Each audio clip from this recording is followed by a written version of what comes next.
Breaking news this morning. We're going to begin with the dangerous international tensions over that horrific attack in Syria. And news now on that new strike on Syria after the suspected chemical attack killing 40 citizens, including women and children in the city of Douma, that's just outside the capital of Damascus. President Trump now issuing a series of threatening tweets saying President Putin, Russia and Iran are responsible for backing al-Assad. Big price to pay. Russia now firing back this morning, calling reports of the attack a hoax and warning of serious consequences. So let's go right to ABC's chief global affairs correspondent, Martha Raddatz, who's with us this morning. Good morning, Martha.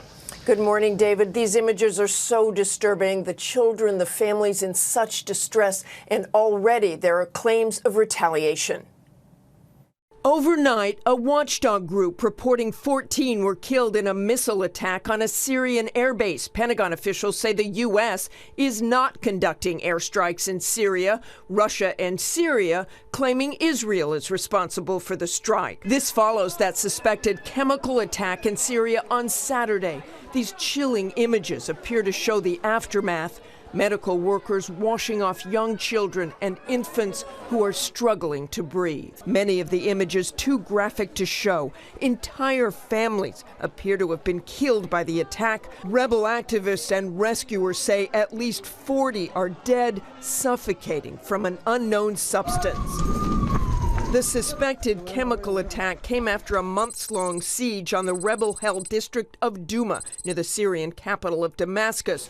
While U.S. intelligence is assessing the strike, President Trump called it a mindless chemical attack in a tweet and blamed President Putin, Russia, and Iran for backing al-Assad. His first denunciation of Russian President Vladimir Putin on Twitter. The White House not ruling out a military response. I wouldn't take anything off the table. These are horrible photos. We're looking into the attack at this point. It was just over a year ago when the images from this chemical attack in Syria led President Trump to order a missile strike on a Syrian military airfield in retaliation. That crosses many, many lines beyond a red line. But since that strike, according to Human Rights Watch, there have been at least 6 other suspected chemical attacks in Syria. UN Ambassador Nikki Haley saying the U.S. and 8 other nations will hold an emergency Security Council meeting today, tweeting strong action is needed. The regime of Syrian President Bashar al-Assad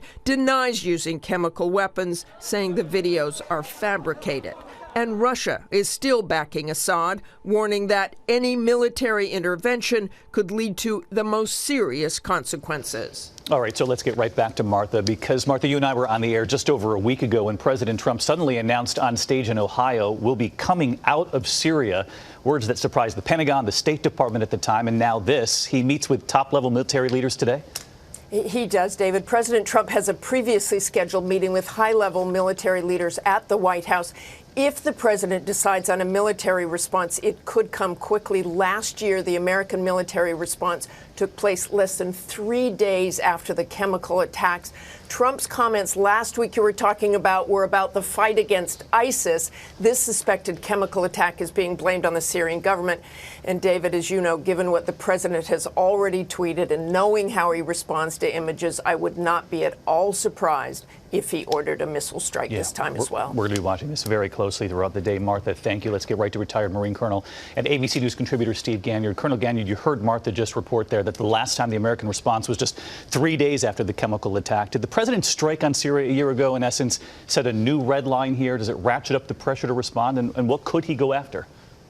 David, the last time the U.S. struck, about a year ago, the Syrians for using chemical weapons, it was a warning. It really wasn't intended to degrade the Syrian military. So they have now crossed that line when the president told them, don't do it again.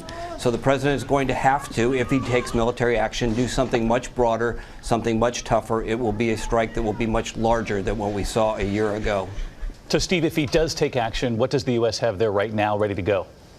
The U.S. keeps a lot of firepower in that part of the world, as you can imagine, David. There are ships at sea. There are submarines that are capable of shooting Tomahawk missiles. Bombers can be moved into the area quite easily. So if the president does order some kind of a military action, there's plenty of firepower on hand to conduct that. And, Steve, as you heard at the top there, Assad now saying these videos are fabricated even as the world watches the suffering. You've got RT in Russia now reporting that Moscow is calling this fake news. How do you verify that a chemical attack, in fact, happened, and what kind of chemicals? It's difficult, David. A real chemical attack investigation would take weeks because you have to get on the ground, you have to look at the soil, you have to do the chemical analysis. The president has asked the U.S. intelligence community to come up with an answer in 12 hours. That is going to be very difficult to do. All right, he wants that answer in 12 hours. Steve, our thanks to you as well. Hi, everyone. George Stephanopoulos here. Thanks for checking out the ABC News YouTube channel. If you'd like to get more videos, show highlights, and watch live event coverage, click on the right over here to subscribe to our channel. And don't forget to download the ABC News app for breaking news alerts. Thanks for watching.